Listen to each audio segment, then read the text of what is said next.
Hello and welcome to The BREWVIEW, the podcast where we sit down with your favorite Kendama players and company owners and influencers over a cup of coffee to chat about the game that we all love, Kendama, because Kendama is more than just a ball and a cup.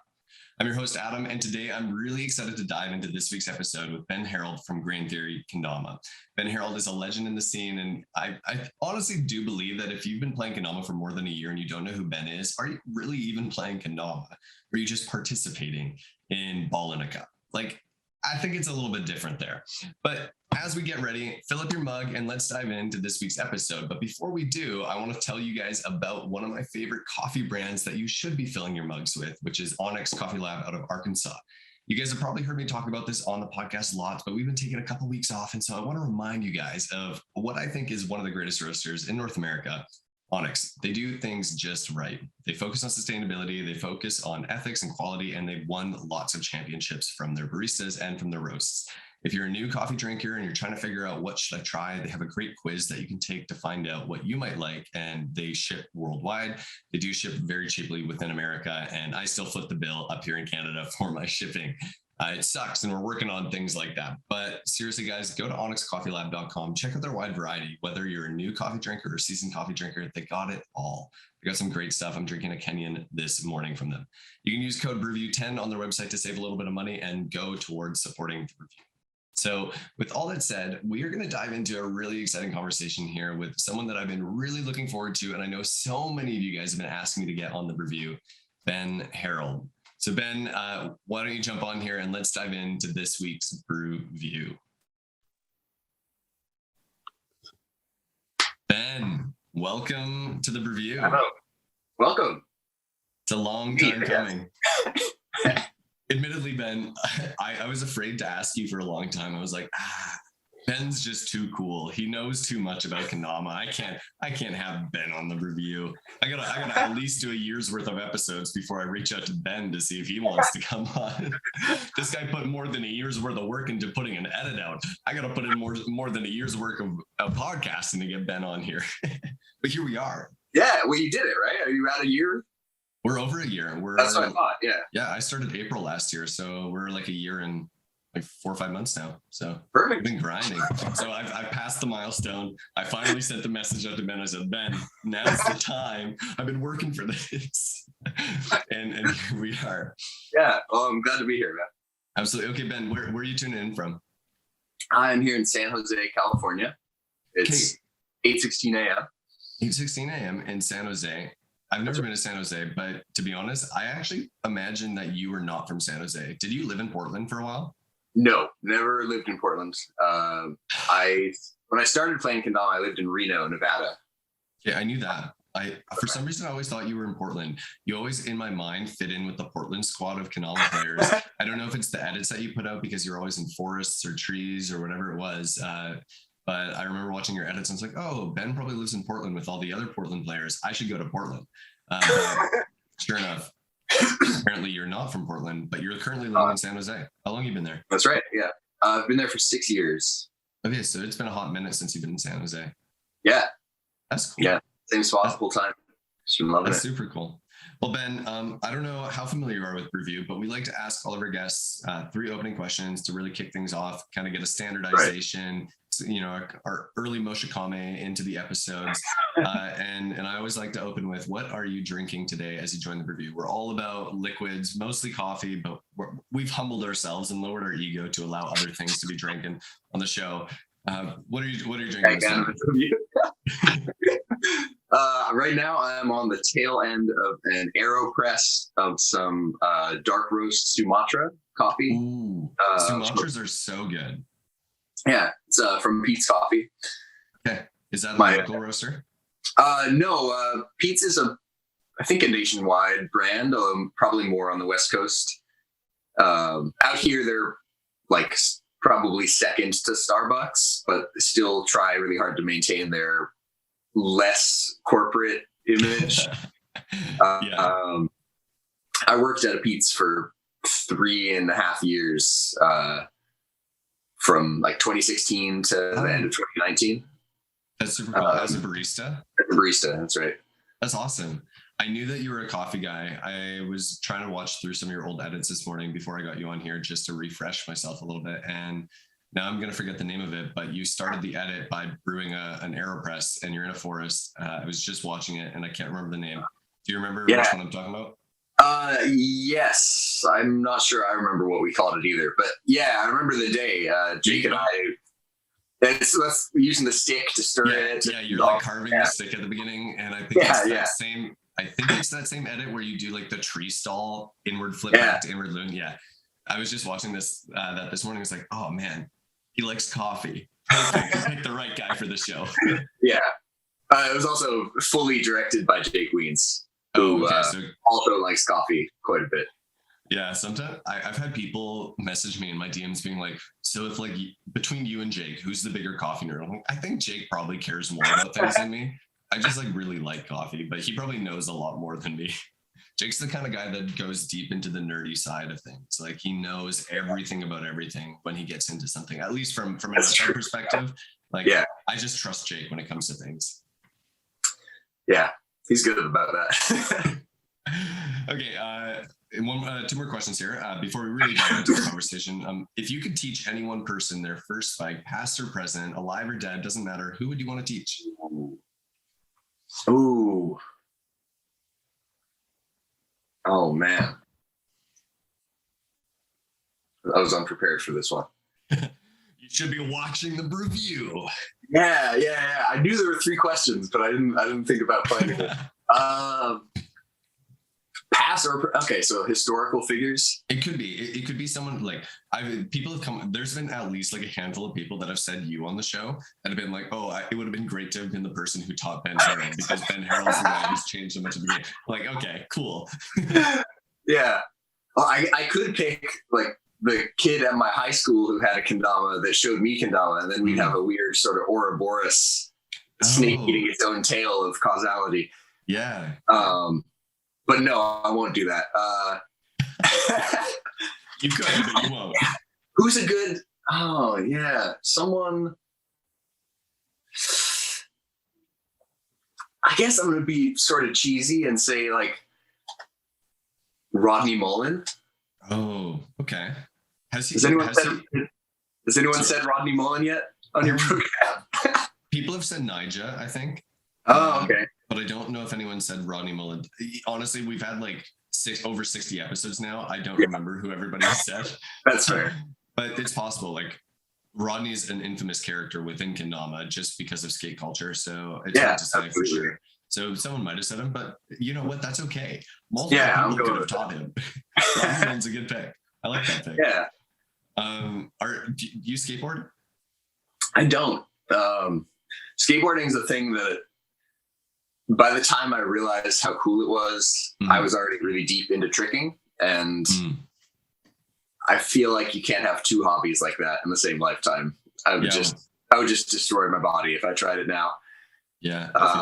But I do love watching it. I'm endlessly impressed by all the insane skating shit that people are doing these days, as well as scootering and BMX. And I just love that stuff.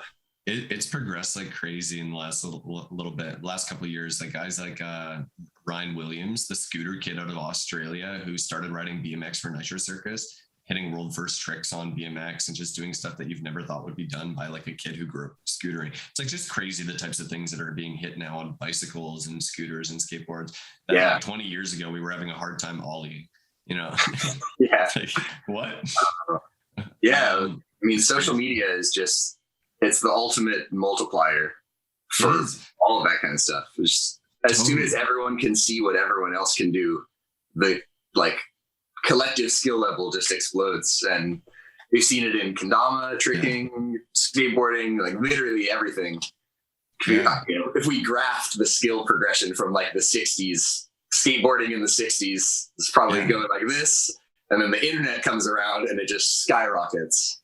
Yeah. So there was actually a quick little aside before we jump into the third question. There was a cool study done a while back where a group of guys went into researching on like patents and innovations and stuff like that as like a baseline for world knowledge, essentially, as saying like, okay, you know, this is the quantitative analysis that we can make on like the doubling of the world's knowledge or information. And so they would mark different points in history between when, you know, they had a collective amount of knowledge here to the point in which it doubled. And at first, like from like 0 AD, it took like 1,000 years to hit the next doubling of information, where innovations and patents or like whatever metrics they were using hit a double. And then the next set to double was like 500 years. Then it was down to like 200, then 100, and all the way down like past the Industrial Revolution into like Y2K and the launch of the computer and stuff. Today, or well, when the book was written, like, which I think was like about 10 to 15 years ago, I can't remember who the author was. They were saying at that point, we were already at a point, because of the internet and because of our ability to read stuff from other languages with Google Translate and stuff, we can just access knowledge and information across the world like instantaneously. Well, we are at a point where information is doubling at the rate of a day. So our global intelligence and our global innovations are doubling every day. And I would imagine that now, 10 years after that book, it's probably every hour or less. Like we, as a global entity, are just overwhelmed by information. There's so much we can take and do. It's crazy. And it's the internet, right? Social media. It's the same thing we saw in Kendama, like you were saying. And so it's just crazy, mind blowing to me. Like you've been playing for what, 10 plus years now, right? Oh, what is it? Christmas will be 9. Okay, you're getting close to that decade. And I imagine you've seen that too. Like early when you started playing, there wasn't really the social media craze around Kendama. It was a lot of small groups wherever they were. Yeah, not as much. There was, I think, Facebook Kendama community probably existed like around, I'm not sure when they started, but that people were on Facebook with Kendama when I started. So like I wasn't there for the forum days. Right. The murky, like foggy olden days when it was just like obscure forum websites. And I feel like I missed out on that part of my life. I every now and then go on the Downspike forum page, and it's like videos that get posted there get like 1 like. I'm like, this is such a cool website that had so much potential, and no one uses it anymore. And like, oh man, I kind of wish we still had that vibe. It was very like old skateboard culture-esque, and I loved it. Yeah. Oh, it's again like tricking started out the exact same way. Like before Facebook or YouTube, there was just like one guy made a website called Tricks Tutorials, and that's where like pre 2008 or whatever, that's where all of the tricking community was. It was this one obscure forum. And I know people who still go by the screen name that they made for Tricks Tutorials. And that's so awesome. Funny. That's awesome. Okay, let's ask one more question here from our original 3, and then we'll dive into a little bit more of a different conversation here. But okay, so this one's an interesting one to ask you in particular, because I think if I were to take a tally of all the responses to this question, your name comes up the most on this 3rd question, which is, who's the most inspiring player to you today? Hands down, and not to like boost an ego or anything, but like hands down, you are the most mentioned name by quantity that I have heard on the show so far for this 3rd question. Who is the most inspiring player for you today? Who inspires the one who inspires other people? That's what we want to know. Who? Marcus Lander. Marcus Lander. Yeah. Dude, no question. Thank you. Marcus Lander is one of my favorite players, and he is a brilliant architect of Kendama tricks. Yes. Oh man, that's the perfect way to put it. He's just such a genius. He is. His tricks just hit exactly the right part of my brain. Like it's everything that I like in Kendama tricks. They're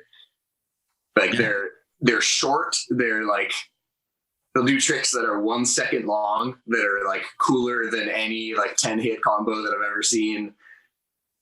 And he's just a genius. I love it. Everything he posts is gold. Do you have a favorite edit from Marcus Lander? It's hard to say. I'd have to really like go through and watch a lot of them, but pretty much like the last 2 have both just been 10 out of 10 for me. So Lander Lingo and the Crom Unity. Something about Unity. Yeah. Both of those, I just remember like not a single clip that didn't stand up to the same level. Like it's just so dense and perfect. I think Marcus, in a lot of ways, is really similar to you, where a lot of your tricks have never been really seen before or done. And it seems like when you conceive of a trick, or at least when you're putting something together for an edit, you want people to see something they haven't seen before in Kendama, often at least. Yeah. At least that's how I see it from the outside. And I think Marcus does that the same. Like, he's not trying to fit the mold of what Kendama is today. He's trying to create the mold of what Kendama is going to be tomorrow. And I think both of you guys are doing that in your own unique ways. And obviously both of you have shaped that a lot.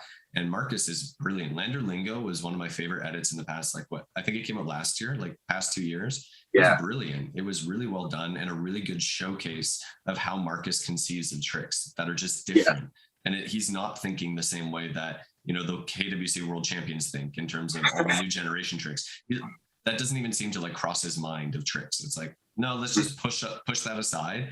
And I just want to explore what this ball, Serato, and Spike can do together. I don't know. Yeah. And it just happens. It's crazy. Mm-hmm. Yeah, we definitely see it we definitely have kind of similar goals in that way. Are you tight with Marcus? We don't talk that often, but yeah, we're definitely homies. Yeah. Anytime we see each other, it's like old friends, Have you guys done an edit together? I guess was he in Yes We How or was we Yes We Hi? I don't think he got any clips in it. No, we didn't really have a ton of like guest appearances. I think that was mostly just Green Theory team. Yeah, cool. That's cool. Well, we'll have to one day. We'll see. We might get to see a Ben Herald and Marcus edit. I think that's a good idea. I think that'd be so cool. Yeah. Cool.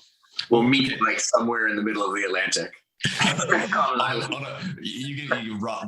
Rod can come pick you up on a sailboat, and you guys can do a whole boat edit. Yeah, that's what I'm looking forward to this year. Once Rod finally docks on land, I want to see a Rod on the ocean edit. Oh yeah, that's gonna be so good. That's what I'm waiting for. Once he is back on the grid in some way. Yeah. Well, they got Starlink on their boat, I think. So they have internet and stuff. It's like, are they even sailing? I don't know. Yeah. They got this whole machine that pumps in clean water. No, they are sailing. I've like seen a couple clips of what they're doing out there. It's crazy. It's so well. But anyways, enough of Rod. This is your episode. We've had Rod on here before. So all right. We get to Ben. And what I want to know, as we dive in here, I really want to dive into some of your psyche and really who Ben Herald is in the Kendama community, because you've lived through a lot. And I think a lot of people have all these views and perspectives on who Ben is. Ben's this infamous character that put out Fringe Case, put out all these things. And it's like, you've grown quite a name and quite a following within Kendama. And really, I want to know, like, what was that like for you? You've grown to this popularity in this game that we both love called Kendama. It's a ball in a cup. And you've gained this symbol of status in it for being who you are. And what has that been like in that journey? And what does that mean to you? Oof.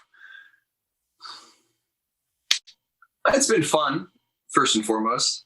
I'm still, I think I'm not the best at being semi-famous.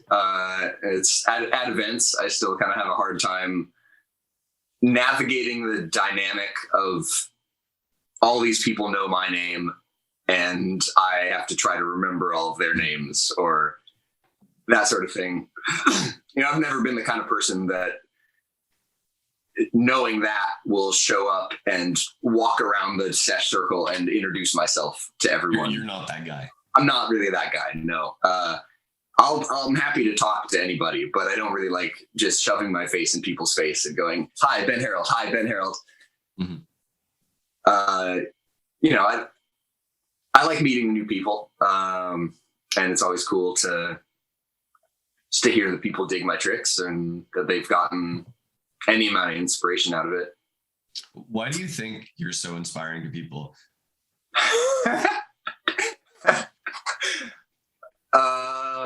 Have you thought about that? Yeah. Well, it's mainly just been, I think, that I hold my tricks to a really high standard. Just sort of something that there's a set of people who only post never been done tricks.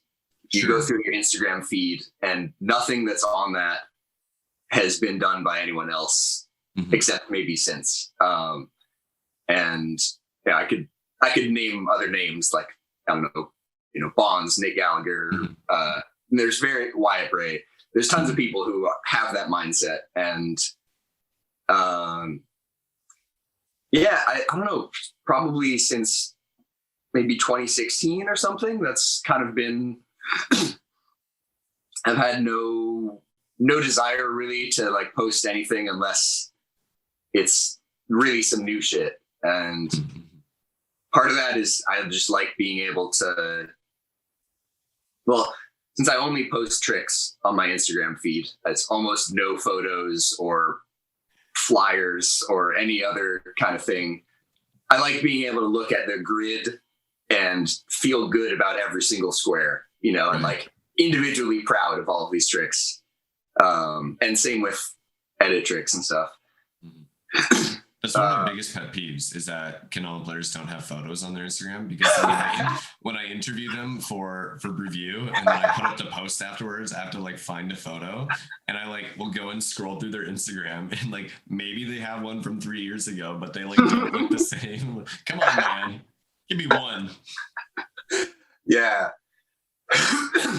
Well, yeah, that's part of my my aura of mystery that I've cultivated as well. I don't want people knowing anything about my life other than my tricks.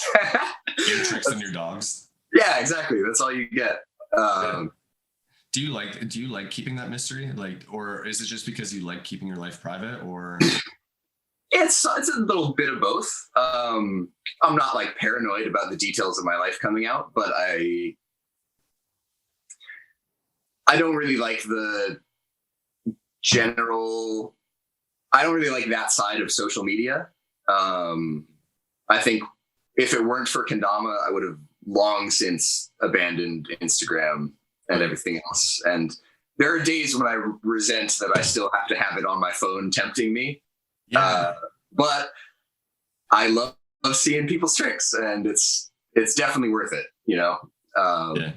But anyway, I try to mitigate that by not interacting more than I need to. And do you think that makes you more infamous to the Kendama community? Just the fact that like you're not that present, or like you're not posting every detail about your life on there. You're not oversharing. You're just like, here's a trick, check this out, and you don't give them a lot more background on who Ben is. You're just this infamous character who does incredibly amazing tricks that have never been done before.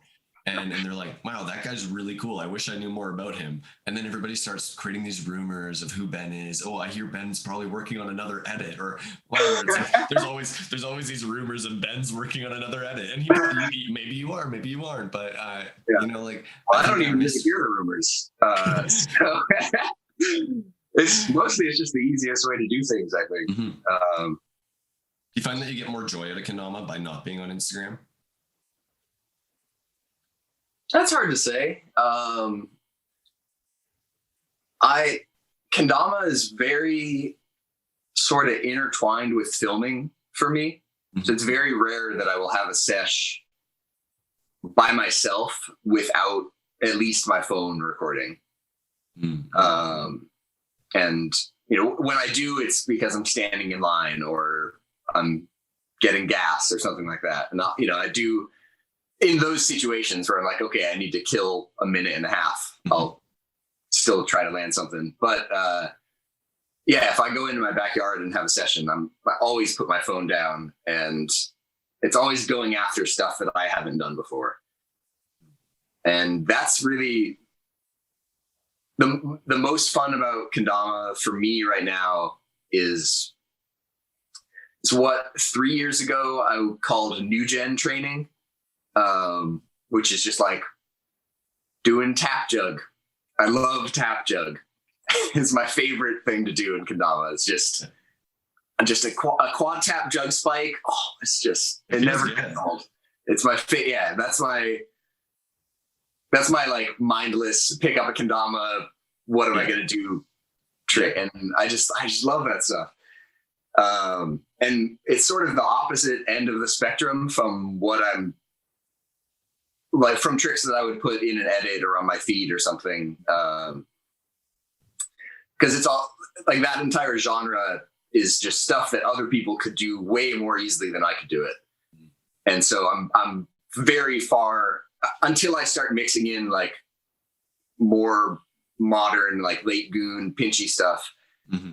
It's all stuff that probably people have already done, and certainly someone could do it in one try where it takes me like 30 minutes.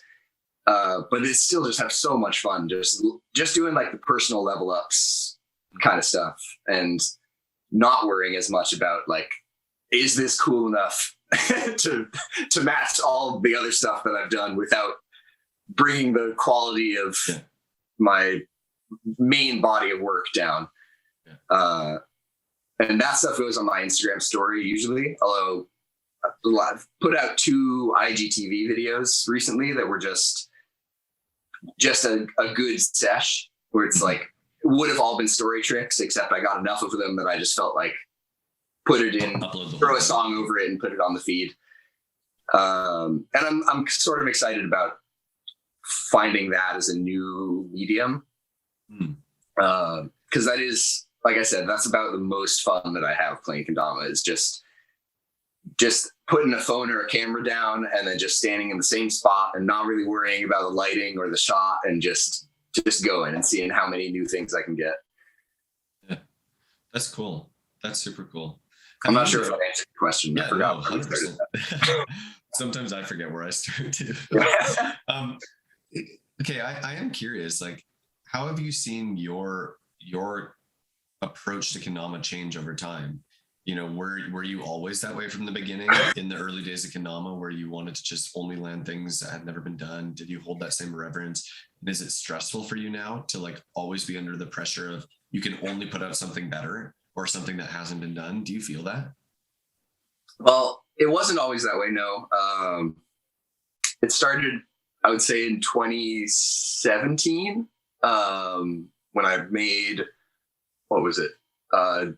Deep Lace Exploration was the first edit where I consciously said, I want every clip in here to be not just something that hasn't been done, but ideally something that hasn't been thought of.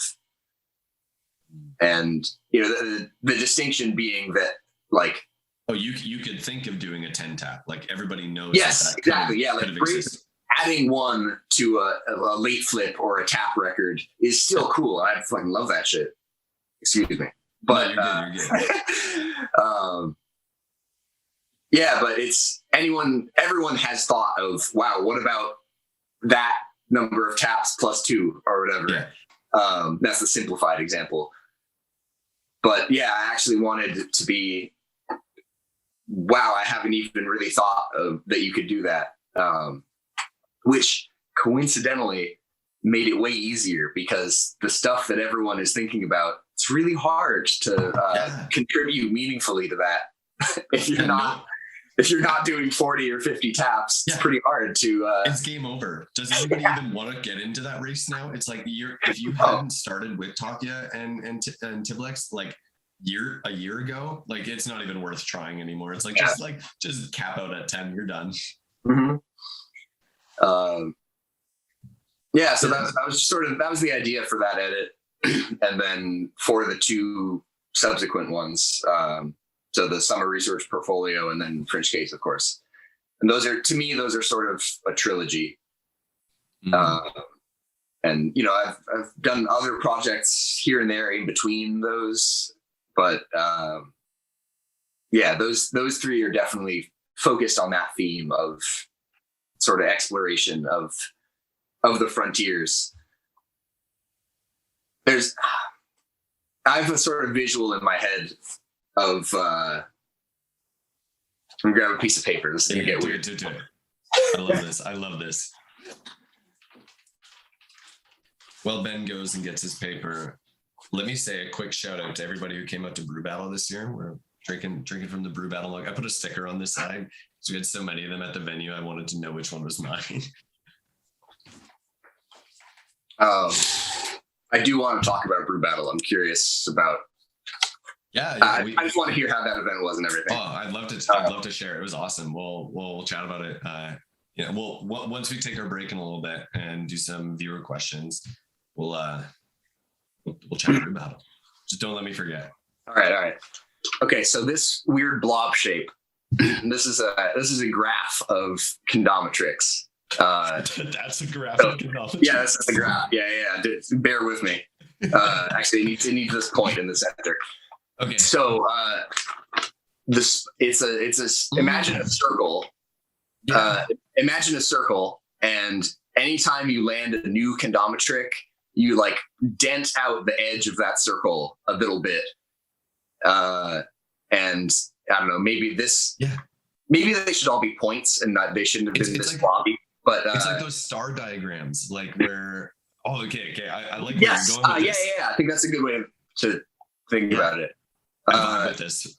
Yeah, so like maybe taps are like all the way out to here now because people have just been throwing themselves at the tap barrier, and it's just been getting deformed further and further out.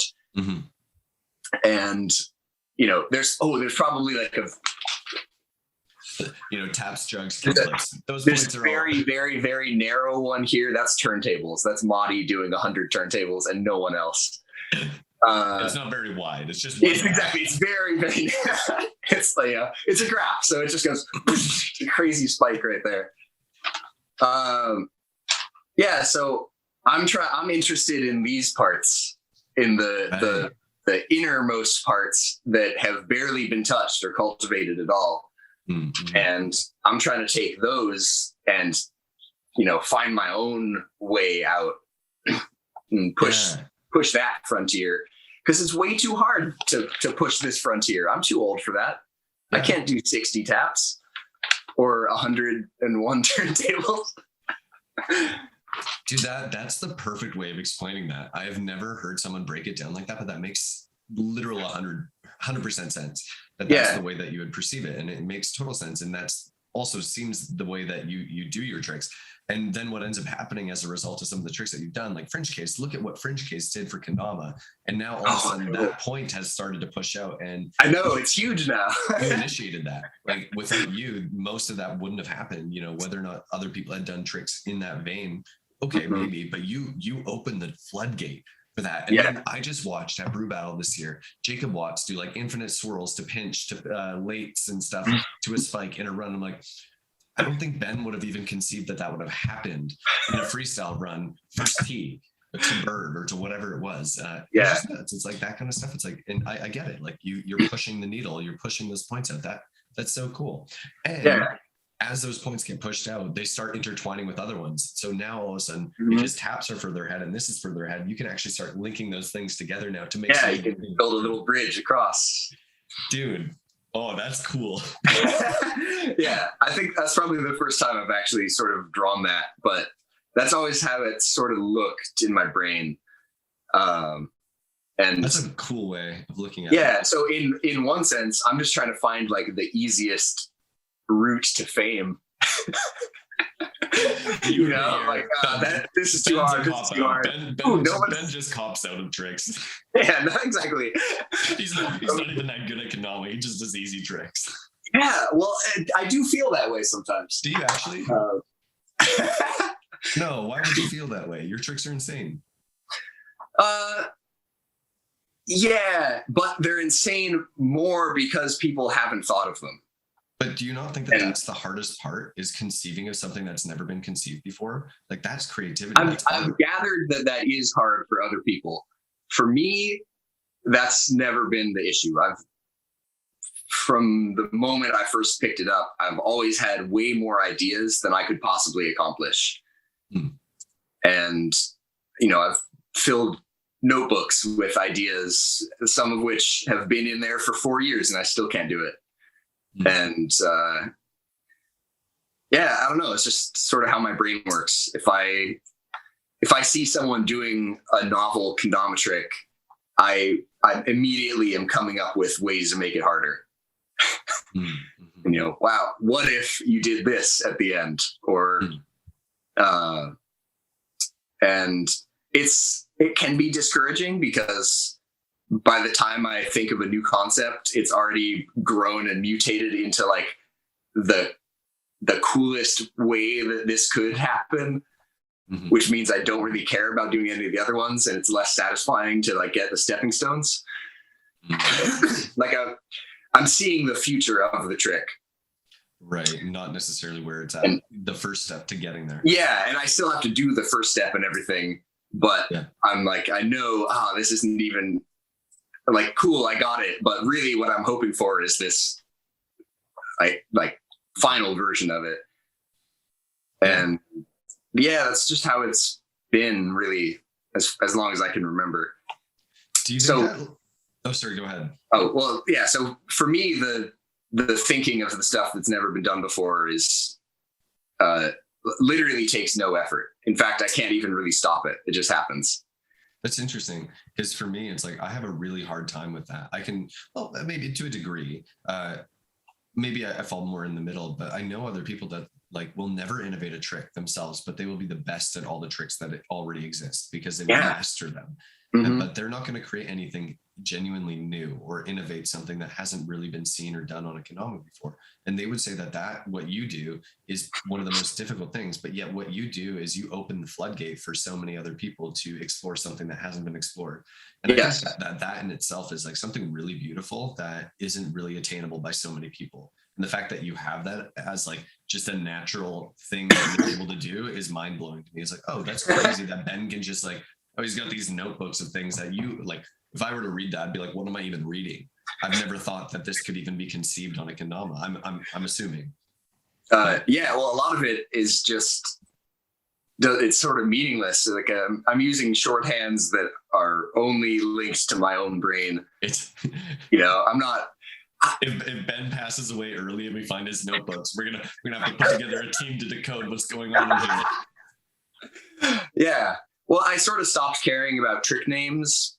Yeah. Like sometime during the filming of Fringe Case, there's too many. Name what you did in Fringe Case. Yeah, and I don't really want to try. I think people kind of get bogged down in semantics of stuff, which it can help. And the younger me cared a lot about having good naming systems that are flexible and make room for the new things that haven't been done yet. But now I feel like that's futile. And I always tell people names are so 2019. We're way past names. That was me in your DMs the other day because I was trying to land a trick. And I was just trying to like get a better understanding of what it would be called. Because it's like a hard flip, but it's a double hard flip. And I think that's what I would call it. Because you start inward lunar big cut and you do a 720 flat spin, but it does a full barrel. So it's doing two independent hard flips in the air. It comes around full, or you could call it a 720 flat spin barrel, like whatever you want to call it. Like it doesn't matter. But that's for me, it's as long as you understand what's happening, which is two flat spins, one twist. Yeah. Then I'm cool with people having whatever shorthands they want for that. But Ben just writes in the caption, "This is a trick." Yeah. That's it. What more do you want from me? Mm-hmm. That's cool. Okay, I am curious. So since you have this whole depth of tricks that you haven't hit yet, that are these concepts that are new, that are innovative, does that not stress you out by like just the breadth of different ideas that are in your head that are living there, like unfinished or maybe not tapped into? Does that not just overwhelm you and stress you? Because that would overwhelm me to a degree that I don't even know if I'd want to play kendama. I'd sit there like, so like, shaking my hands like, what do I do with this thing?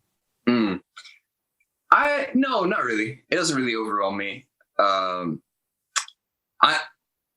in a weird place right now where I haven't really been writing trick ideas down for the last 2 years, like probably since finishing Fringe Case.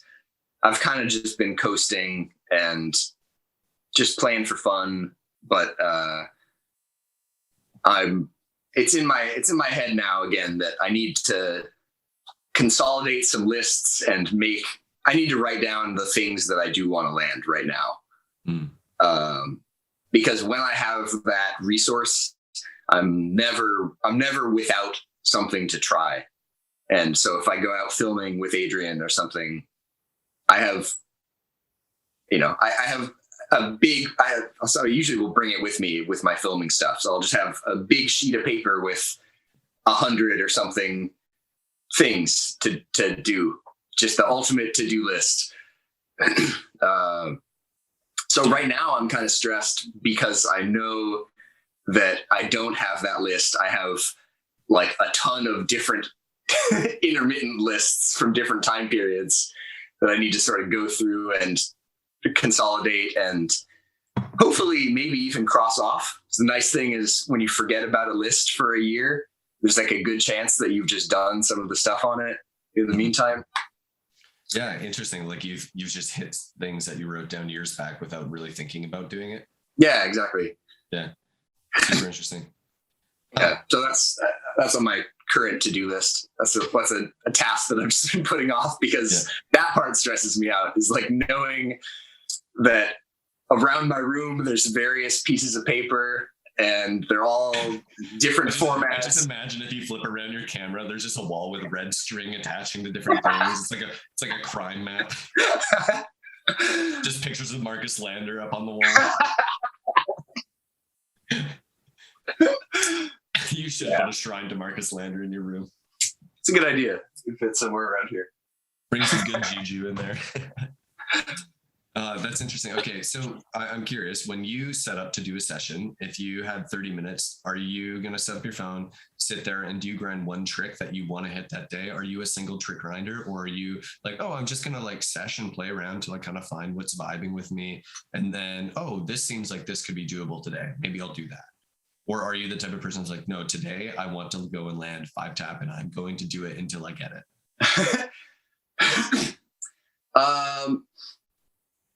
Definitely more the latter. So I definitely feel it out, and usually I know within about 10 minutes whether it's going to be like a good sesh day or not. Mm-hmm.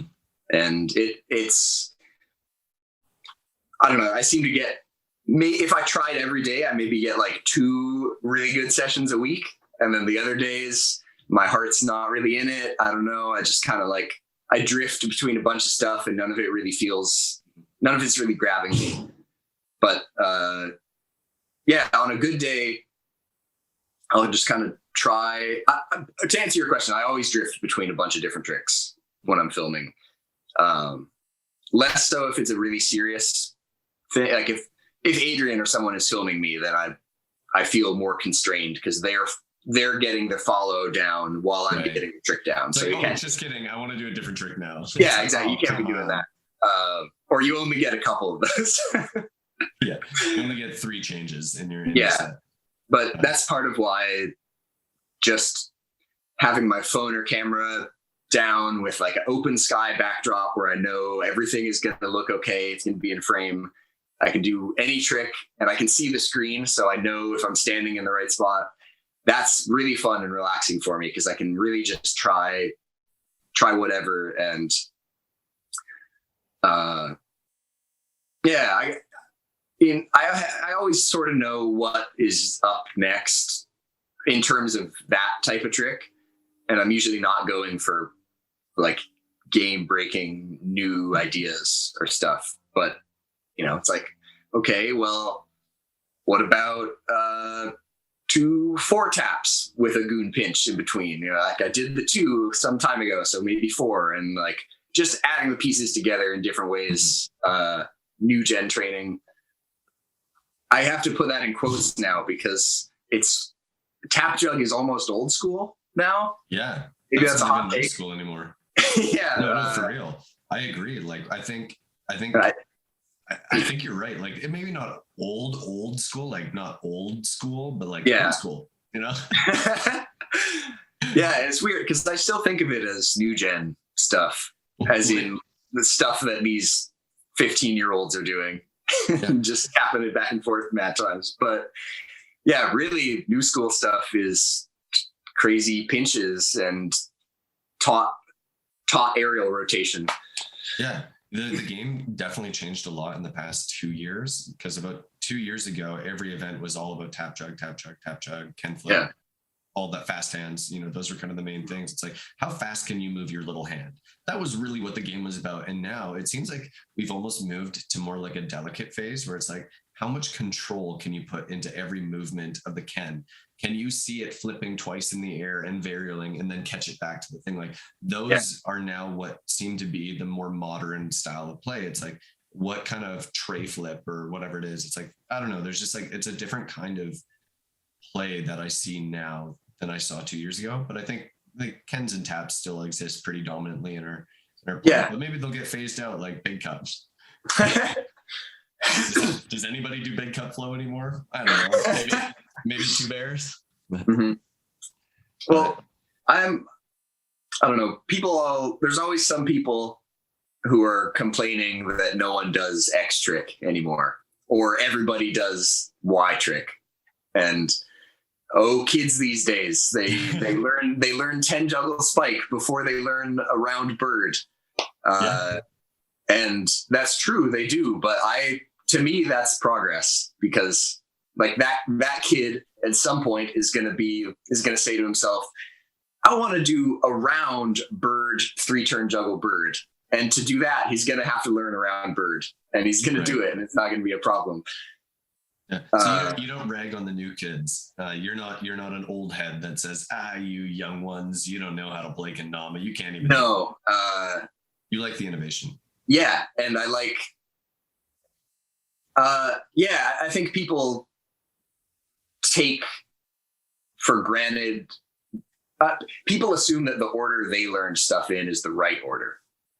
Oh, totally, right. We have that bias. It's like, I learned how to do this first. You should learn this before you do that trick. But I was like, what if I want to do that trick first? Right. Yeah. And I think it's great that the juggles are so ubiquitous and easy now that 10 juggle spike is something that people learn in a couple months. And that's, I don't know. And it's any like OG trick that people are complaining the kids don't know how to do, they know how to do a way harder version of it. Like, maybe they've never decided to film around USA, but pretty soon they're going to do a round triple whirlwind, which pretty much means they can do around USA. Oh yeah, you would hope. Yeah. Yeah, that's interesting. And I think not a lot of people who have been around, maybe that's an overgeneralization, but I think there are some people who have been around for a long time that don't have that same perspective on new gen players. And they sit in their old armchairs rocking on the porch saying, these kids these days, they don't even play Kendama. They're doing this other wizardry crap. And it's like, I don't know, like they're pushing the game forward in a way that, we weren't able to do at that point. They're exploring things that we had no concept to do. And sure, like you can sit there and be grumpy, or you can sit there and say like, wow, it's really cool how this game has progressed into something that I never thought was possible. Yeah. If you told me that the tricks that are being done today are tricks that could be done on a Kendama when I started even 7 years ago, I'd be like, yeah, that's a good one, Herald. You can leave that one in your notebook because that's not ever being done. I don't know. The game's changed a lot. And so the flip side of that is, I like to think there's always someone focusing on everything. Or, that's kind of a convoluted sentence. Any trick that you really care about, there is someone who's just doing that. Like if you like big cup flow, there's your J Queenses and your Two Bearses, and even Wyatt Bray does some cup flow stuff. Yeah. He'll do his base cup flow. That guy definitely knows how to play with the big cup. Yeah, for sure. You can tell. He's got that down. Yeah. But and the tricks that get the most attention, which historically has been taps and juggles, I think that's deserved. I think they're that applicable. You can do so much with taps and juggles, and they mix with any other trick like really, really nicely. And that's why X tap, jug, X flip, jug, X tap is like, that's core to Kendama play now, that pattern. And I think that's a product of taps and jugs just being cool. I think I think if Moon Circle, maybe that's a bad example. I think if Moshikame was cooler, you'd see a lot more Moshikame these days. But hot take, it's not as cool as Tap Jug. Don't tell Dreams that. I know people are gonna hate on me for that, but if you think it is, then do it and then push it and make it that cool, you know? Yeah. And I don't remember how we got here, but anyway, I don't worry about not enough people are doing this or too many people are doing this. I think it's a sort of natural selection process where the tricks that have the most potential and the most like broad appeal and also are just accessible to the most people, like those get pushed the most, and those are the furthest points out on my weird star graph. Mm-hmm. But I also think like tap jugs and Kens generally are really easy to conceive. Like they're easy for you to see and understand what's happening and to know that, oh, I can do one tap jug spike and that guy can do two. I know the difference between that and I know how to get there. But if I watch an edit of yours, you're doing something that I've never seen before. I don't really know how to replicate what you're doing. And I don't know how to participate in that. And so I'd rather just like participate in the thing I know that I can understand and do and figure it out. But watching someone do something that I haven't really seen done much before is really hard to figure out. For the longest time, like I was kind of like annoyed with pinches and late goons because it's like, I don't know how to like begin learning these. And it was frustrating. I have my late goons now. Pinches I still can't figure out for the life of me, but like it took me a while, and now I'm beginning to explore it and getting more into it because there was a barrier to entry for it for me. But taps and jugs and Kens, it's like you can genuinely just see it, understand it, and begin to practice it without having to like go through this mental like physics algorithm to figure out how these things work. You know what I mean? Like it's just different and more approachable. And I think that those things that are more broadly understood or visually understood are easier to blow up than things that are not as visually understood, when it's harder to conceive how you would do that, which I think is why Stodd started to kind of die out. Is a lot of the new gen players that are only participating from their bedrooms online through social media. It's really hard to learn how to do a butterfly by watching a video. Absolutely. It's way easier to stand next to someone and see what they're doing with their finger going up and down and then figure it out that way. It's a total different game. Social media changed everything for how Kendama progression takes place. Yeah. That's my hot take. I think you're right. Along the lines of some tricks getting a lot more love than others over the course of time. My favorite example of that is, you remember Nick Stodd edit, I think it's edit 4. It's the one where he does 1 through 5 lunar flip. Okay. It's probably the most famous and well-remembered trick of that edit. Yeah. This had to be 2013 or something. It was pretty crazy early. A lot of crazy tricks in there. As I said, 1 through 5 lunar flip is in there.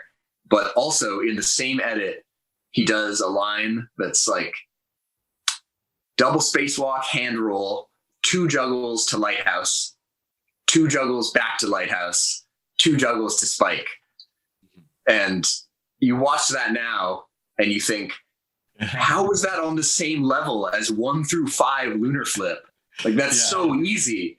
But it, if you were there, you remember, oh no, juggles were hard when people first started doing juggle. Like no one knew how to do it, and seeing that really makes you realize, oh, like we've really pushed juggles like crazy. Whereas maybe someone's done 1 through 6 lunar flip now, but like that, that hasn't really changed that much. 1 through 5 lunar flip is about as impressive now as it was back then. Yeah, that's still really hard to whereas do. It's still really, really hard. But the juggles in there, like that was the very beginning of this whole, years long trend. Yeah. And I don't even think there's any taps in that edit. There might be 1 or 2, maybe, but it was pre triple tap, I believe. There weren't 3 and 4s yet.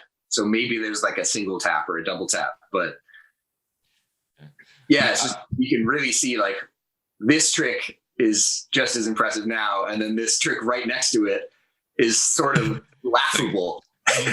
maybe hit that in like a couple minutes. Yeah, and like obviously I'm not talking shit on Stodd. No, not at it's all. a product of its time, but it's just really, it's just interesting to see how things have progressed over time. Yeah. Could back then when you saw that happening, could you imagine where we are today? Did you see the future of Kendama pretty clearly from your eyes? Did you know that this is where we would roughly end up? That's hard to say. I'm not sure I should even trust my own memory on that. Given that I didn't concretely write down a prediction. But I expected it to never stop. So I guess at some point, yes, I would have assumed. So you never fell in the camp of like, oh, we've explored most of Kendama. No. I guess no, you wouldn't have, because you have your notebooks of tricks that have been touched, and it's like for you know the limitless potential of Kendama. Where I think some of us are like, we'll sit there and be like, there's really not much more we can do with this toy. Like we've kind of done everything. But then Ben puts out Fringe Case part, whatever, the next Fringe Case, and all of a sudden the whole game changes again for another 2 years. It's like, oh, there's a whole new concept of play that existed. And that's what you did. You showed us that Kendama was not done being explored. Yeah. Well, thank you. that was the goal. Hey man, you pulled it off. Did you imagine that it would take off as much as it did? Like, did you know that Fringe Case would have that impact on Kendama? I didn't know. And certainly I would not have been able to predict which tricks would blow up and become kind of part of the mainstream, and which ones 2 years later no one has tried. Because there are some of both.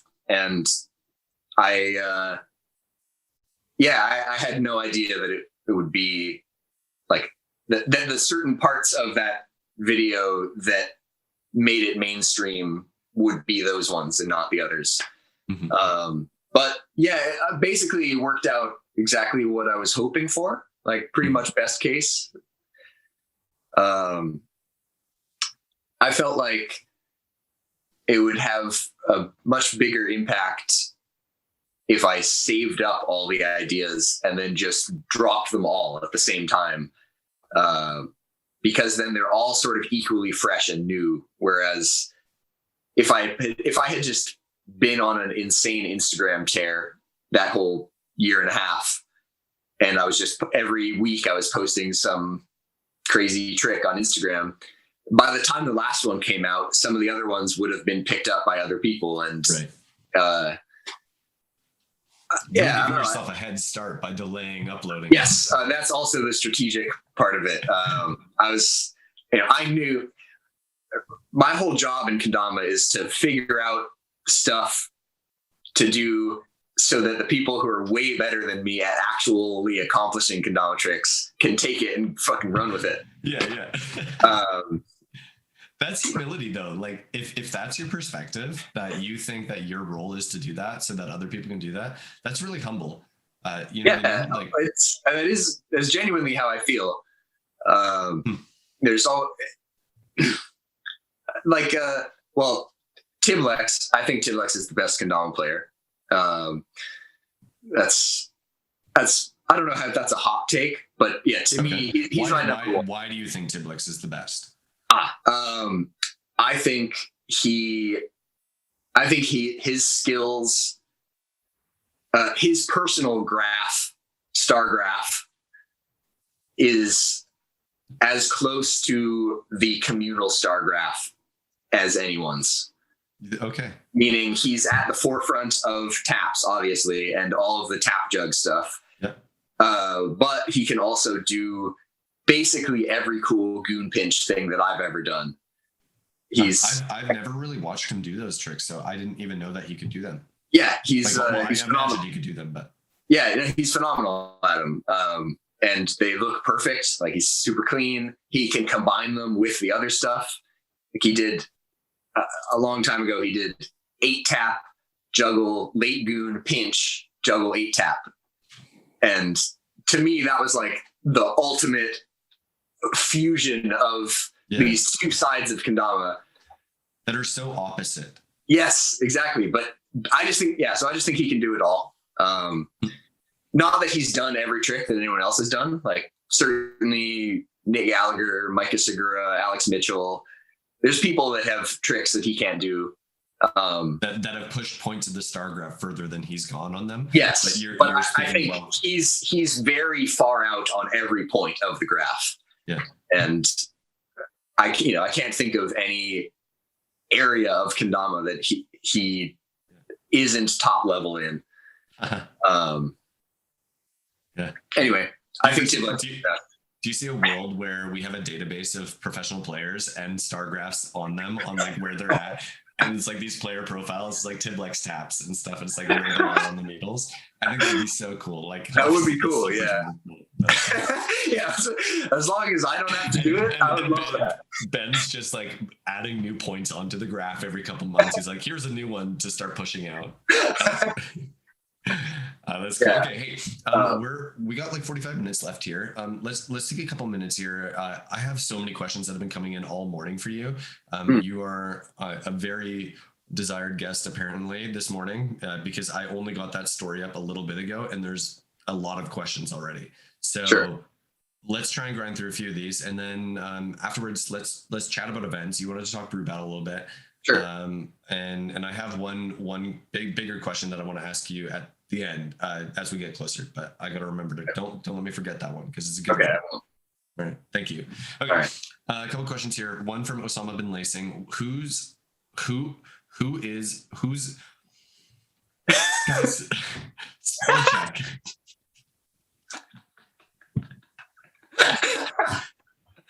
This sounds like a train wreck already. No, Next question. Oh no, what did he say? Who are your top yo-yoers, trickers, and jugglers? Oh God. All right, I'm going to take this one by one. What's this yo-yo guy's name? This is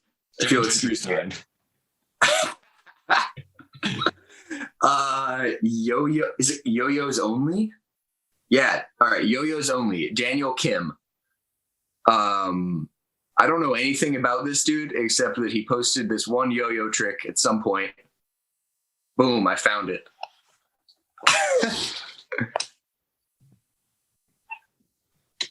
What did he just do? Oh, that's so. What the heck? Yeah. So that you know what 5A is? That's where you're not like it's not around your finger. It's got the like. It's got the counterweight. Yeah. So 5A is cool for me or for kendama players because there's a lot more crossover because there's a weighted piece on either side connected by a string. The difference is that the counterweight, I believe, don't quote me on this, is usually about 20% of the weight of the yo-yo, whereas obviously in kendama we like it about the same. So what he just did on a 5A setup was like a horizontal double cloud bounce, but double as in throws it and it goes twang, twang, and then catches it. So it maxes out and bounces back and maxes out that way. And then comes back comes back. Anyway, so based on literally just that one trick, that's the coolest yo-yo shit that I've ever seen. Okay. What about Tricker? Tricker, Ethan Turner. Okay. He lives in Colorado. He's I would say he's probably this.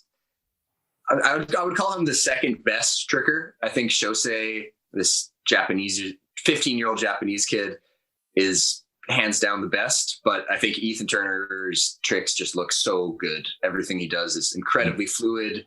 His use of transitions is just, it's poetic. He's very versatile. It's never, all of his combos involve every different kind of transition between the two tricks. I won't get too deep into it, but Ethan Turner. And then the juggler?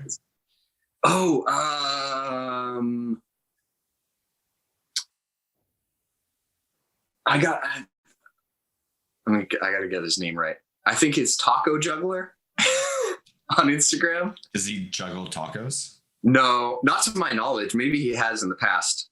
Yeah, okay. Taco _juggler. Just go check him out. Go check out Taco Juggler. His hands are just insanely fast, and it's just mesmerizing to me. Yeah. Okay. Cool. Yeah. Cool. There We've you got go. a bunch, so we'll try and run through a few of these. Yeah. Brett Walters, Boston W, huge supporter of the BREWVIEW, wants to know, what's your favorite restaurant in San Jose? What's the best place to eat if someone was to come in? Wow. Also, Loki, I'm coming out to Vegas in November. So I'm going to be in Vegas November 4th to 9th. And so I know you're from Nevada. So if you know some cool spots that I should go and hit up, also drop me what favorite restaurant in San Jose and Vegas. Okay. In San Jose, I'm going to go with Bill's Cafe. It's just a really, really nice breakfast spot. Good old Bill's. Yeah, good old Bill's. You know, they got all the good pancakes, and all the eggs. Yeah, basically all the breakfast stuff. Is it good classic American diner or what? Yeah, I think that's probably a good way to put it. I've never really been in a good classic American diner like you see in the movies. I've kind of wanted that experience in my life. I haven't had that yet, so yeah, I kind of want that. It's definitely breakfast centered. I don't know if they probably close at 3 or 4 or something, but yeah, pretty hard to beat. In Vegas, I can't really help you. I grew up in Reno, which is about 8 hours north. Oh, really? Yeah, so I've only been there maybe once as a very young kid, and then once for the all-girls Kendama Open in 2019. Adrian and I went down. Let me down here. Come on. In fact, that's where I met Brett. That's the same trip. That's awesome. Yeah. Well, I guess viewers, if any of you guys have been to Vegas, shoot me a message with your favorite eats in Vegas, and I'll do my best to stop there. Conserve the monies. Okay, question here from New Lace Kendama. What is your inspiration behind your signature Tama design? What inspired this design? The short answer is all of the other cool tracking designs were already taken. Green Theory had already done single stripe Stodd mod and the triple stripe. I think several other companies jumped on 2-stripe because we hadn't done it. So there's already a bunch of 2-stripe burn line kendamas. Mm-hmm. And I didn't really feel like just going up the list until we found a number that no one had done. That's like kind of meh. And so I wanted dots. And then the kind of post hoc explanation is that it offers you tracking on this axis as well. So you, up to a certain point, you can see how fast it's spinning. Whereas if you just have a stripe, it kind of looks the same, whether it's holding still or spinning. Yeah. But yeah, mostly I just saw an opening. I thought no one had done dots yet. And so then when Jake Weens made his with moons, did that offend you that he stole your dots and made them smaller and half dots? Actually, I'm trying to get him to pay me royalties but he's a little bit on each of those, but I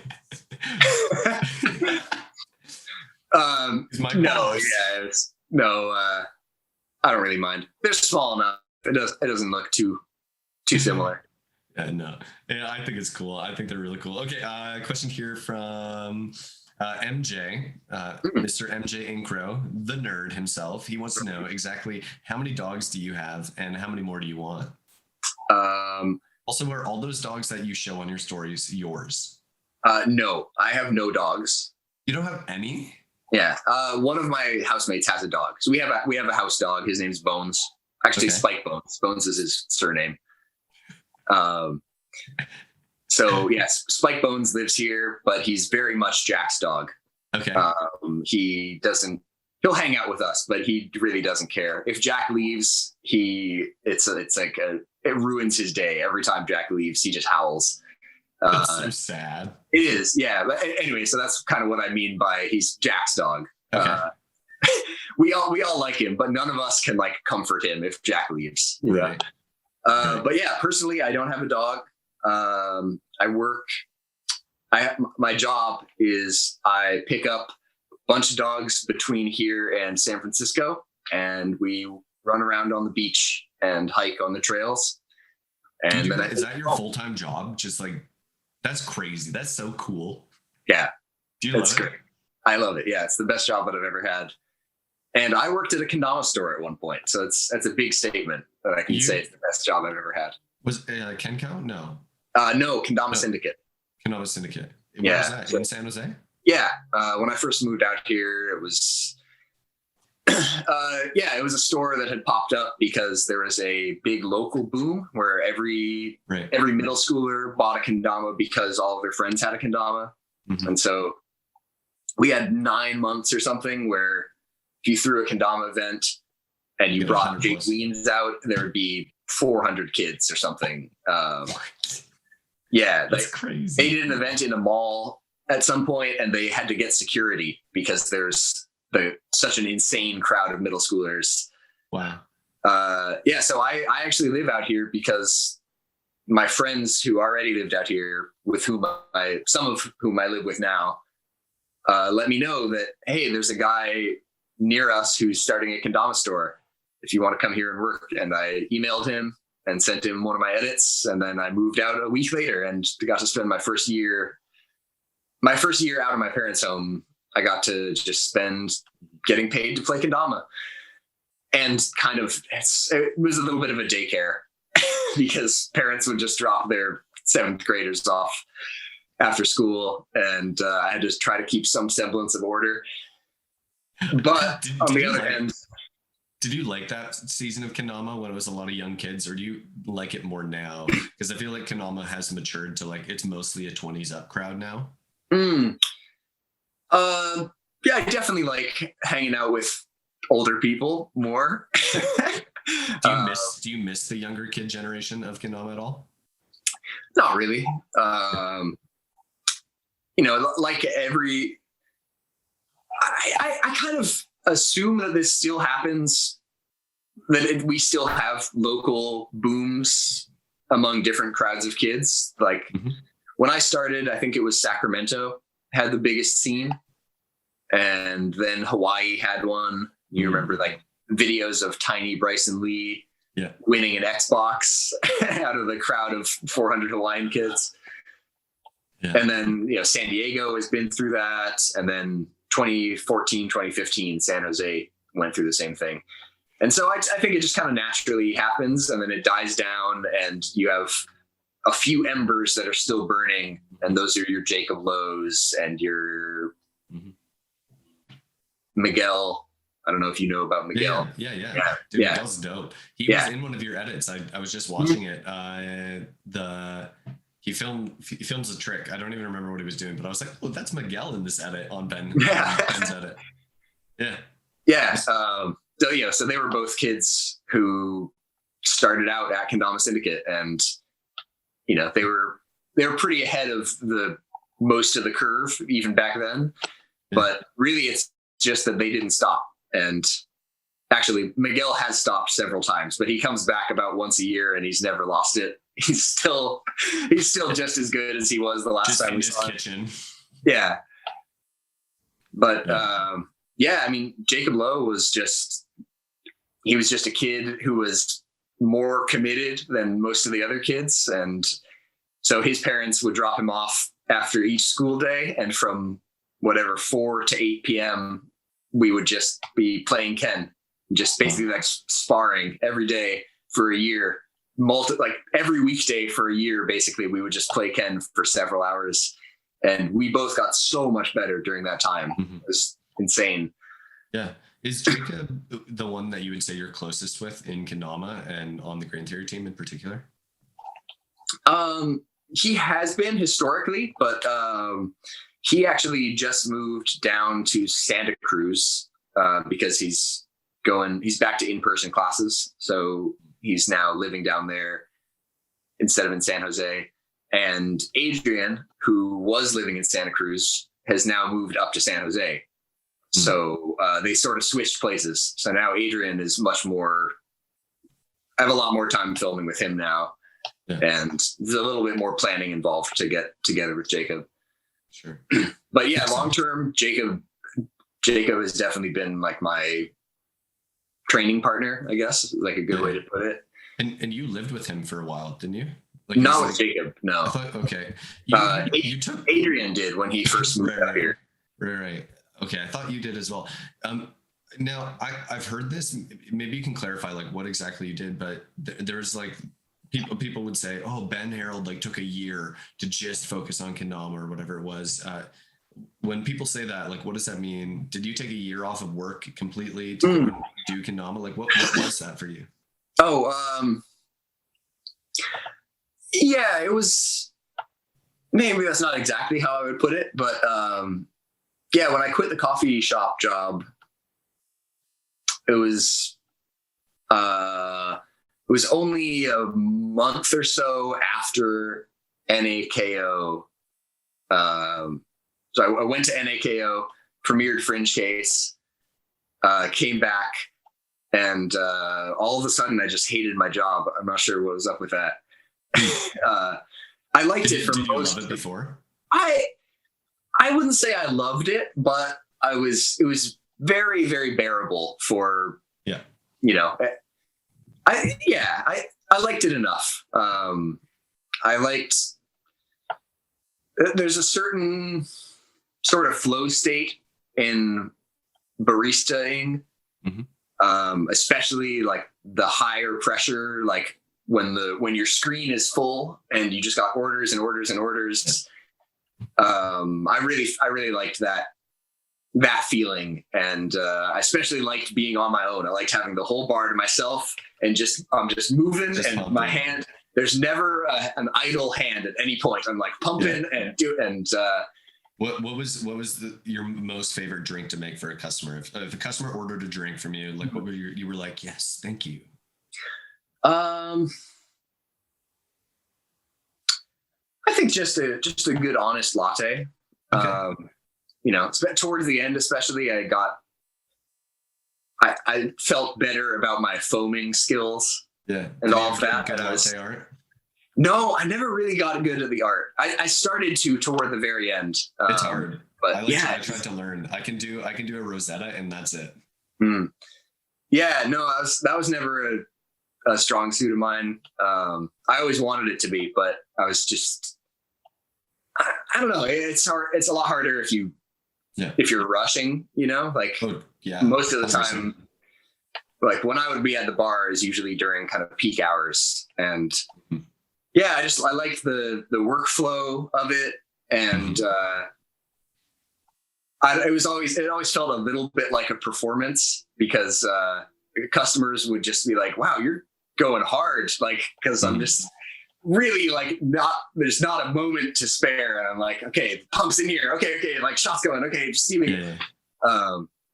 And then sort of that while bantering with customers. And the spot that I worked is in the middle of a neighborhood where there's a lot of like retired people. So there's a lot of old folks who would come in every day and get the same drink, and they would hang out and talk to other old folks for like 5 hours, which is really nice compared to like, if you have a spot right off the highway, I think you don't recognize nearly as many of the customers, and it's just a bunch of strangers every day. But I would say at least half of our customers were people that we knew because they come in every day, and I would know everyone's orders. And if there was like, I love that. Yeah, and that part is really nice. You kind of build a relationship, and you know, I would know like, oh, Bill. Like, oh, they forgot to type raw sugar on Bill's order. And like, it's okay, because I know that he gets a raw sugar in his, and being able to sort of save the day just because I have like a weird encyclopedic knowledge of all these drink orders. that warms my heart to my inner depths. That's like my dream. When I become old and decrepit and just an old man sitting with my few friends at the same breakfast spot that I go to, that I don't even have to order. They just come and bring me my plate of food. Yeah. Because they know exactly what I'm going to get every time. And you know, like Jane walks by, hey, Adam, the usual. And I say, absolutely, Jane. Come on. And it's like, and I don't even have to tell her anything else. It's just like, she comes over with it. Oh, that's my dream. That's my dream, that I get to go to the same place and experience that every time. Yeah. That's all right. So, sorry, that was a big digression. We're taking a long time on this question. Go ahead. Yeah. So, anyway, and then I after I finished Fringe Case and everything, which was all, I was working that whole time. So it was rough. I was like staying up until 6 a.m., like filming all night until the sun came up, and then sleeping for 6 hours and then going to work at 2 p.m. until 9. And then I would get done and then I would film. And then I finished, and all of a sudden my job felt really meaningless. And I don't know. I don't really know what it was. I just felt like a caged animal. I just had to get out. And so I didn't have a plan, but I just quit. And I thought, all right, well, this will let me just travel a little bit. And that was Fringe Case was October, or NAKO was October 2019.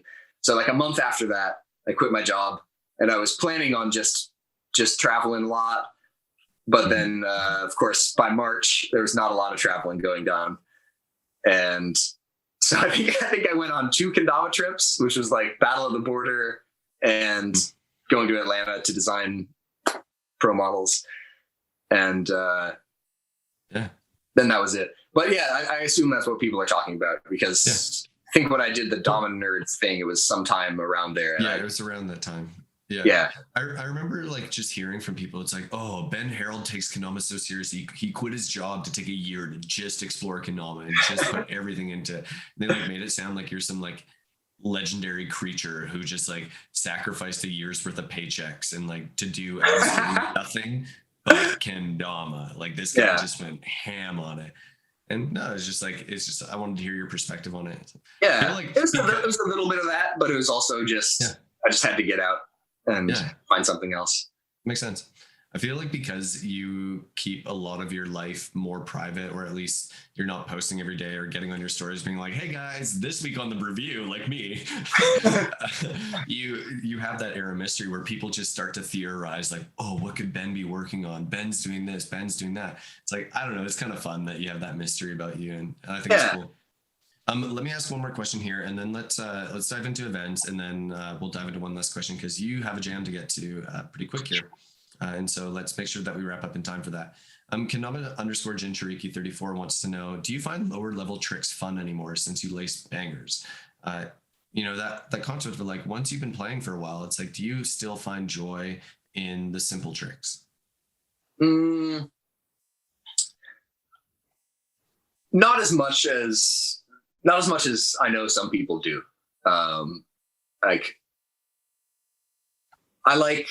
It's satisfying to be able to first tee stuff. Yeah. Like to know that like a 1.5 swap spike from airplane, something, like that's a trick where I hope for the rest of my life, I'll pretty much be able to get that every time. But no, I'm not, I don't really, doing around USA doesn't really give me any dopamine relief anymore. It's still, I don't know. I guess it's yes and no. I like seeing how many easy tricks I can do before the microwave beeps, or before my gas is done filling up or whatever. Yeah. And like, all right, can I do around bird? Okay, good. All right, around lighthouse. All right. But yeah, not as much. And I do sometimes, I'm occasionally wistful for the days when the dopamine rush came more easily. Chasing that first high, Yeah. No, for real. It gets harder and harder to experience those moments, like as you keep going on. And I've experienced that. It's like, sure, okay, I landed even a new trick, but like I feel like maybe you get that more than other people because you're always working on new concepts that haven't really been done before. Maybe you experience that more, but for me, I don't get so much of a dopamine rush if I know someone else has done a trick before. And it's like, okay, I might not have done a 6-tap yet, but if I hit one, will I feel that hyped about it? Because Tiblex and Taki have done 50. It's like, I don't know. I do still. It's harder. I still definitely get hyped for any personal level up. Yeah. Like that. Like maybe I compare myself too much. Maybe that's why I gotta stop doing that. Yeah. Well, maybe the way I would put it is I don't store my pride in those tricks. Mm. I keep all my pride in the weirder, more fancy tricks. And so it just upping my tap record or whatever. That's like the example that we keep going back to, but stuff like that, where it's just a personal level up, and I'm not asking anyone else to be hype on me doing 6 tap or whatever. But it just feels like it's like a side quest. And so because of that, I don't really compare myself as much to the other people. And I guess I'm thinking more about like, how can I combine this with some like cooler stuff, like more proprietary tricks. Got to put some patents on that. Yeah. Patents on Ben's tricks. You can't do these for at least 1 year. No, you can do them, but I should be getting royalties. Yeah. But pay up, everybody. Dude, you owe Ben $1. Oh, that's the dream, man. That would be awesome if you could patent. If I could just skate by for like the next 5 years on 8 minutes of material. Yeah, that'd be awesome. That'd be so cool. Okay, let's talk events, and then I do have one question to wrap up with at the end. Sure. Talk me through what you see as kind of the present day and future of events and how you see yourself involved in them. I know that you have, at least in recent, been on the judges panel of a lot of major events, and at like NACO, and I think, were you judging at Catch and Flow 2 years ago or a couple of years back? No, I haven't judged at Catch and Flow. Catch and Flow yet, but no, I've only been one time. It was 2016 actually. One in 2016. Yeah, but high level. Where do you see events? Where do you see your involvement in them, and what do you like about them? Then we can talk brew battle if you want. Yeah, well, obviously the stock answer that everyone's going to give is it's great to see everybody. Yeah. Any group that you only get to see in person a few times a year, I don't have to explain to anyone who's been to a Kendama event how great that is. I don't care as much about competing these days. I was never really into World Cup. World Cup is about being the best at the set of tricks that everyone else is also trying to be the best at. Mm-hmm. And every summer when the tricks come out, I'll try to do them. I'll peruse and I'll see if there's anything that looks fun to do. But I'm not trying to spend my summer practicing the tricks that I know everyone else is also practicing. I'm trying to practice tricks that I don't think anyone else is practicing. Mm-hmm. I used to do open division a lot more, but even that, I don't know. It's been so long. I got into judging freestyle only a few months before there were no more events. And I'm not totally sure if I'm hyped to do that again, or if I just want to chill the next event that I go to. Judging freestyle is really exhausting. Yeah. Just watching anything for that long. And having to stay critical the whole time. Yeah, exactly. And trying to stay calibrated and not get, trying to stay calibrated, not be influenced in how you rate stuff based on who's already gone. And it's really hard. Really hard. I haven't really done any of the online events, but I think it's really great that we've collectively discovered that that's like a format that anyone now can throw an online event. Mm-hmm. And at least during like the peak of the pandemic, there was a time when every weekend there was an online event. Yeah. And because it's online, anyone can go. And so if you're trying to, you could compete every weekend. Yeah. And I think that's really awesome. Yeah. And like kids whose parents would not let them fly to Minnesota can still win kendama competitions from their kitchens. Yeah. And I think that's really awesome. And I hope that doesn't go away. I hope I agree. Obviously I want in-person events to come back, but I think it's really good especially for like those younger kids who don't have the autonomy to fly around on their own. Yeah. Or, their parents would have to come with them, but then their parents have to get time off work. And it just seems like a huge plus for the scene to be able to like give kids competition experience. Mm-hmm. It's hard to, I don't know how much that transfers over.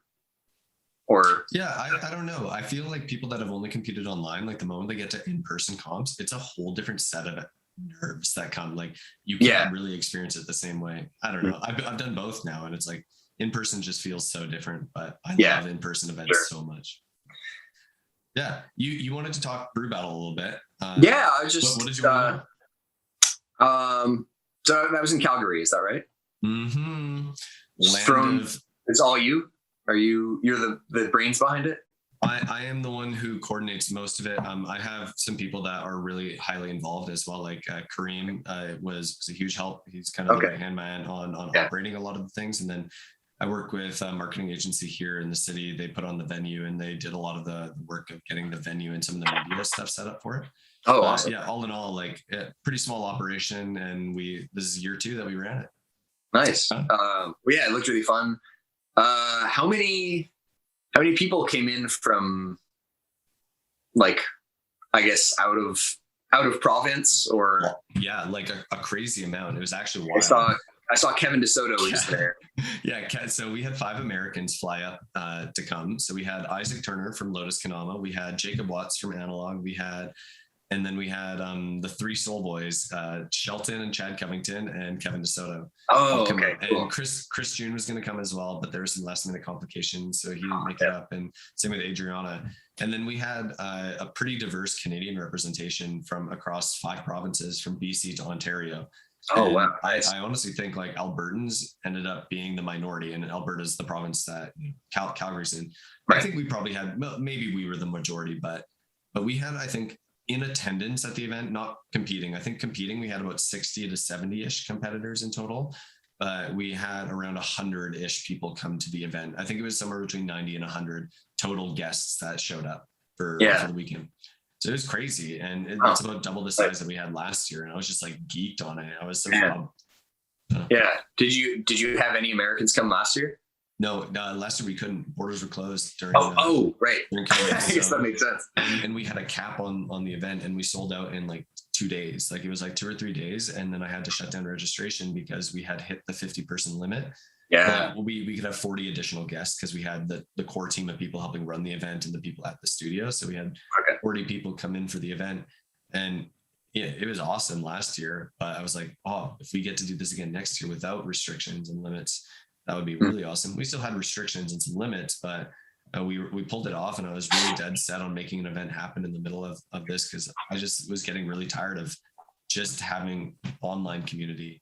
I went to Van Jam and I was like, oh man, this was so refreshing. I need to put on Brew Battle this year because I need to have another in-person event because I just like, I don't know, it diffuses a lot.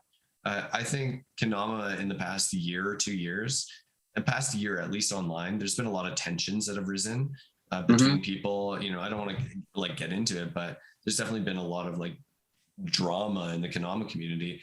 And, you know, I put on Brew Battle, and there's different people from different backgrounds on different sides of debates and debacles going on in Kendama that show up.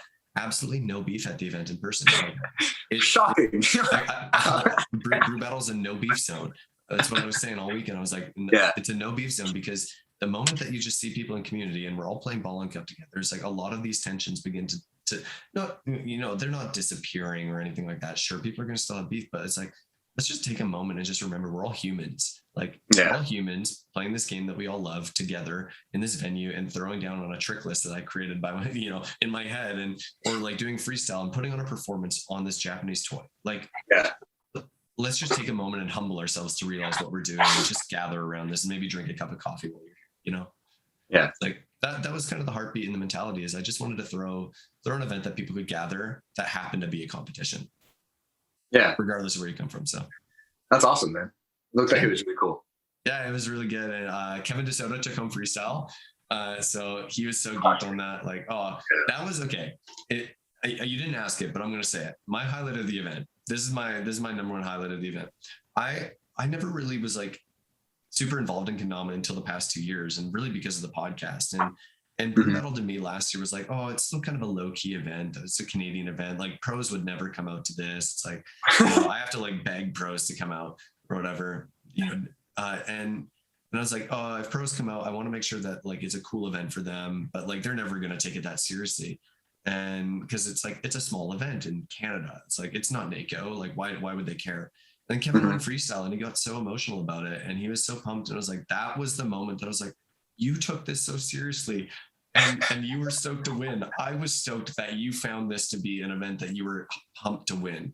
And that meant more to me than I think anything else on the weekend, that people were excited to compete and it didn't feel like a joke to them, or it didn't feel like a small event, and that it was a big event. That's awesome. In their mind. So, because I mean, like the only events I've ever been to are MKO and NACO, and like for me, I compare Brew Battle to that. I'm like, oh, it's not a big event because I don't have 500 people in this building. Right. Like, but then I realized like, oh, actually, this is a really cool opportunity that 90% of the people that were there had never been to a real event. Yeah. So that's really cool. That was it. Max Angel from Terra Kendama took home the open division. He crushed it. He only missed one trick in his finals match. I think he like missed one and everything else was a clean lace. He was so honed. It was awesome. It was just such a good weekend. Yeah. Everything went super smooth except the food truck did not show up. They bailed on us the day of. And they didn't even tell me. I'm like running outside the building, like, where is this food truck? And they were supposed to be here 2 hours ago and they didn't show up. I lost it. I was so upset. I've never been that upset. Like I don't usually get that upset about inconveniences, but I had told everybody there was going to be a food truck. I was like, because we were in a spot of the city that there isn't like a ton of food access nearby. So I was like, okay, we're getting a food truck to come in. They didn't come in. I was so mad. Yeah. Next year we're gonna have you come out. Yeah, I'm down. It looked really cool. Yeah, I think small events like that have their own charms. Like obviously NAKO is cool because there's just such a huge bucket of people. Like there's people from everywhere, to the point that you don't even get to hang out with all the people that you wanted to hang out with that are there. Yeah. And the smaller events, it feels a lot more, I guess, intimate. It sounds kind of obvious to say, but yeah. Well, I think have more time to hang out and more time to like chill and talk and catch up. And it's not just, all right, comp starts at 8 a.m. on Friday and it goes 14 hours, 3 days in a row. Yeah. Yeah, I think that was some of the best parts of the event, is that we have a pretty large number of like infamous people in Kendama, like the pros of the old days or whatever. Like Alex Smith was there, Jared Porter, Misha Logan, like a bunch of these names that like are like pretty big names in Kendama to a degree. And like all these players that come across Canada to come in, like actually have the opportunity to like chat with them, play a game of Ken with them, do whatever, because it's a lower key, smaller-ish event. Yeah. It was just like, it was a cool opportunity. And I got to see that and it's like, oh man, it's just fun. I think, I don't know, like you've hosted some events before, right? Not anything as big as that. I mean, I've helped out with like Soccer Classic the last several years. And then, like little tour stops in Europe and stuff. Yeah. But what I was going to say is like, when you run an event, I don't know, like there's two sides to it. It's like, if you're hosting an event, it's both the best and the worst thing, because I had like very little time to actually chat with people myself and to form those connections and like sit down and enjoy a cup of coffee while chatting with Alex Smith about what's going on at Terra or whatever it is. Like I had no time for that. I didn't get to hardly chat with any of the people that came in. I was just facilitating everything. I'm going to try and change that next year and get some more volunteers, but being the one that gets to facilitate other people having those experiences is also its own joy in itself. It's like, I got to put on something that other people were able to connect in, even if I didn't get to connect to myself. And just seeing all the content and the videos and the story posts that people put up afterwards is like, that stuff makes me a little soft in my heart afterwards. I'm like, oh, thanks guys. Yeah. No, you get to take a little bit of credit for every good thing that happened that entire weekend. Yeah. It was good. Okay. We are about to run out of time here, so I want to ask one more question here. Sure. And then I'd like to pass off the kind of concluding statements over to my guest, and there's some wisdom that they might want to share to the community. But we'll get there in a second. So here's the question I want to ask. If you were to start over from scratch in Kendama again, back at your first spike from day one, what would you do differently? If you would do anything differently? If you were to begin over again. Are we going back in time too, or am I starting in 2021? We'll assume your body is in peak physical performance when you start now. That's not what I was asking, but that is also important, I guess. I would prefer to get all the hours back. Like, if you like knew what you knew now, but you were to go back in time and you could start over, how would you do Kendama differently? What would you do first?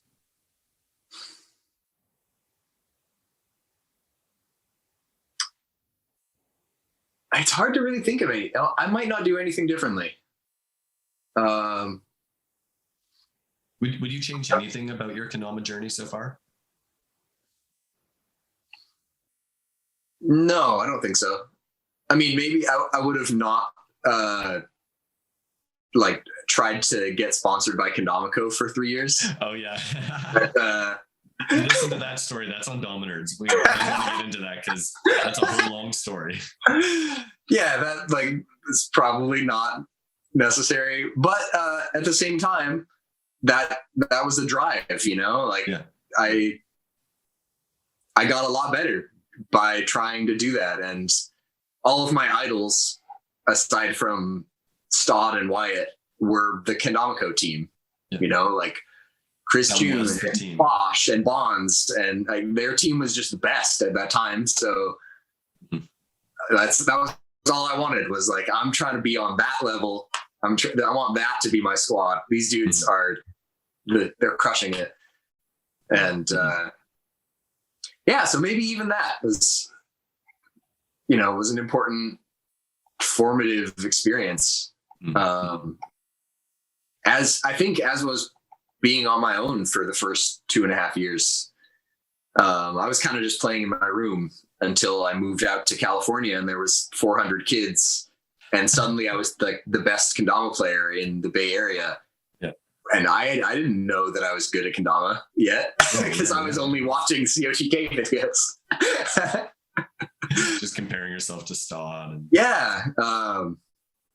But no, I do think that all of that kind of helped. I don't think I have any regrets. Yeah, go ahead. No, that's it. I'll ask one last question because we have a minute or two here. What is your proudest moment in Kendama? Oh. What are you most proud of? I think probably the Fringecase premiere, or maybe the entire 18 months. But obviously, like the emotional peak of that was actually getting to show everybody. And I don't know, the fact that I was able to sell that many $5 tickets to people, and that you're a millionaire now, right? Kendama's richest player. I wish. No, I mean, on an hourly basis, there were way more easy ways to make money. Like, I did not make a lot per hour for that entire video. Work went into it. Yeah, but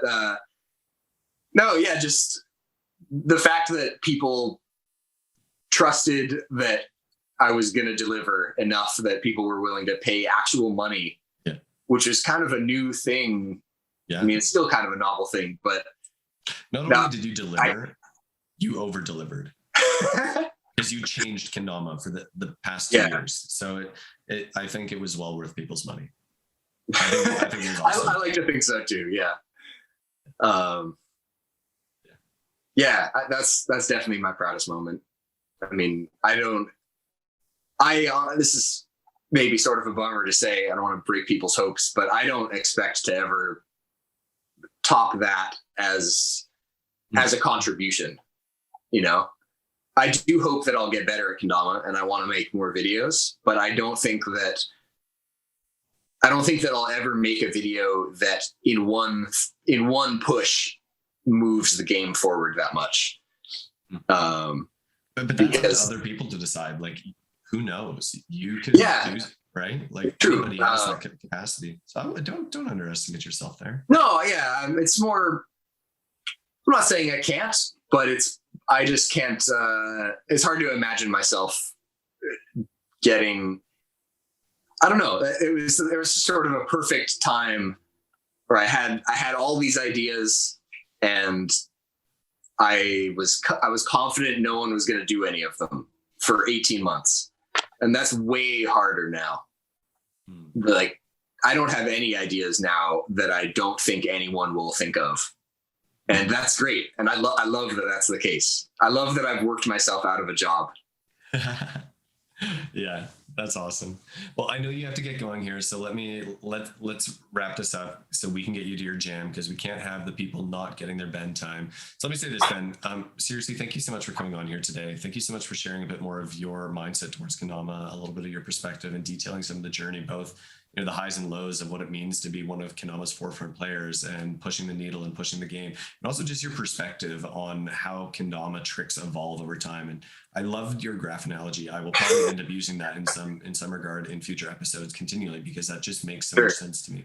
Yeah. Don't use that same graph though. Don't use the shitty one that I drew. I'll never draw my own. But seriously, thank you for everything that you've done for the game. And I love that you keep an air of mystery about you, because it, I think, causes us to be curious and to push more. Sure, we all want to know more about Ben.